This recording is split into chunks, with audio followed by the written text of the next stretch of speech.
Alors, Bezrat Hashem, la Gemara ce matin de Chok l'Israël, Baba Batra, la page 20b. Lilou Nishmat, Aïcha, Esther, Bat Saada, Shayom Pekidat, Chodsha. Dit la Gemara, la Gemara dit que Isacher, Aïcha ou le Tov, cet homme sera toujours appelé pour le bien dans le peuple Israël. Et comment il s'appelait? Yoshua ben Gamla, Shemo, il s'appelait Yoshua ben Gamla.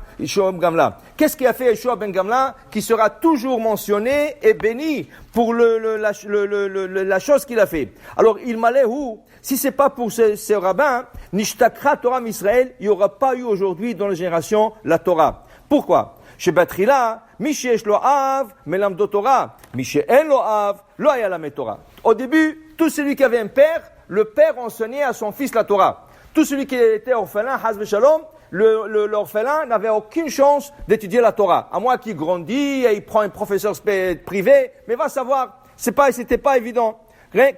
Alors, on le voit aujourd'hui. Aujourd'hui, il y a le système d'école. Alors, tu vois qu'aujourd'hui, que tous les enfants avec la corona, tous les enfants sont à la maison. Qui c'est qui a le temps, qui c'est qui a la patience de s'asseoir et étudier avec un enfant? Toute la journée.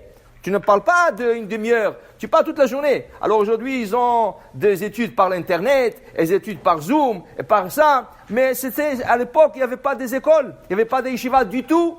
Il n'y a pas un système scolaire. Ken yeshiva. Alors, celui qui avait un père, le père s'occupait de son fils. Celui qui n'avait pas de père, il ne s'occupait pas de son fils. Alors, ils ont instauré la première yeshiva à Jérusalem. Pourquoi à Jérusalem? Chez Nehemar, car il est dit, Ki mitzion tetze Torah. La Torah doit sortir de Tzion. Tzion, c'est Jérusalem. Alors, ils ont dit, il faut avoir absolument une yeshiva à Jérusalem. Mais encore, même s'ils ont ouvert cette yeshiva à Jérusalem, Mishesh lo av, c'est lui qui avait un père, Aya olev lamet. Il montait avec son fils à Jérusalem, il étudiait avec lui. Alors, c'est lui qui n'avait pas de père. Malheureusement, alors il ne montait pas à Jérusalem, il ne pouvait pas étudier. Et c'est lui qui habitait loin de Jérusalem. Le père ne pouvait pas chaque jour aller à Jérusalem étudier avec son fils, il habite Haïfa. De Haïfa, tu veux qu'il vienne à Jérusalem étudier la Torah? C'est pas possible. Alors rien que les gens qui étaient autour de Jérusalem avaient la chance d'emmener leurs enfants étudier, et ces enfants qui n'avaient pas de parents, malheureusement, n'avaient pas cette chance. Alors, Itkinu,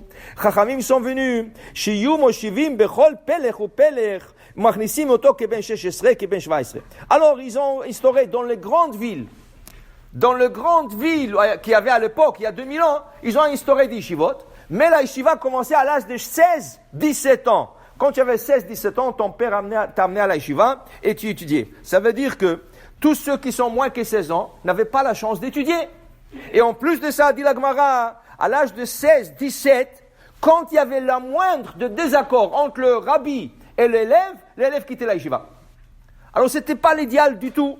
Ah, Tcheba Rabbi Yeshua ben Gamla, jusqu'à qu'il est venu Rabbi Yeshua ben Gamla, et lui, Tiken Shiyu Moshivi Melamdet Inokot Bechol Medina Bechol Ir Vair, ou Machnissim Oto Keben Shesh Keben Sheva. Lui, il a instauré que chaque ville, obligatoire d'avoir une yeshiva.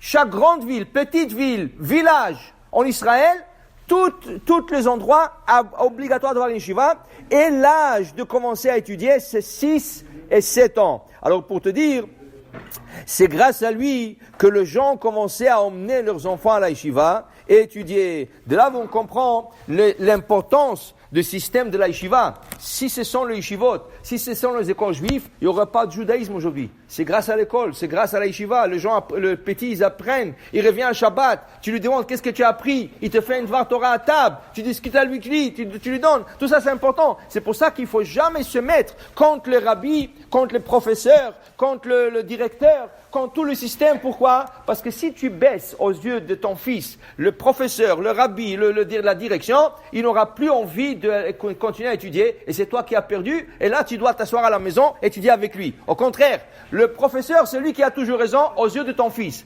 Après, privé, tu discutes avec le professeur, tu discutes avec le rabbi, tu discutes avec la direction, je ne suis pas d'accord, ça c'est entre toi, 4 yeux, à toi et la direction. Mais toujours devant ton fils, la direction, ils ont toujours raison. Okay? Toujours raison. Et après, tu discutes pour dire, c'était tellement important ce qu'il a fait, ce Rav, Rabbi Yoshua ben Gamla, pour le peuple d'Israël, instaurer ce système d'études et donner la chance à chaque enfant, sans exception, d'aller et étudier la Torah. Vous savez que Rav Ovadia Yosef, il a fait un rêve que dans notre génération, il y a quelques années. Dans notre génération encore, on parle des années 2000, 2020, 2000. Dans notre génération, il a rêvé qu'il y a encore 1 million d'enfants qui ne savent pas qu'est-ce que c'est Shema Bechlal. Il y a 1 million d'enfants dans le monde qui ne savent pas le Shema. C'est grave. Des enfants juifs, ça c'est la première chose, ça c'est la base du judaïsme. Shema Israël. C'est avec ça que tu quittes ce monde. Quand tu quittes ce monde, tu le quittes avec Shema. Okay? Alors pour te dire, 1 million, c'est beaucoup. Alors il avait un rêve que Mashiach lui parlait. Il dit, tant que ces enfants ne savent pas le Shema, je ne peux pas venir. Ça, tout dépend des enfants. Toute la base du judaïsme dépend des enfants. Et bientôt, ça va être le Seder. Okay? Vigata le bincha, tu t'assois avec ton fils et tu lui racontes Avadim, Aïnou, Beparo, Bemitzraim, tout ça. Tout le Seder sans enfants, à qui tu dis, à qui tu fais la mitzvah. Pour dire que les enfants, c'est très important, leur éducation. Okay? Et c'est grâce à Rabbi Yoshua ben Gamla qu'on a eu tout ce système aujourd'hui. Baruch Adonai Le'olam.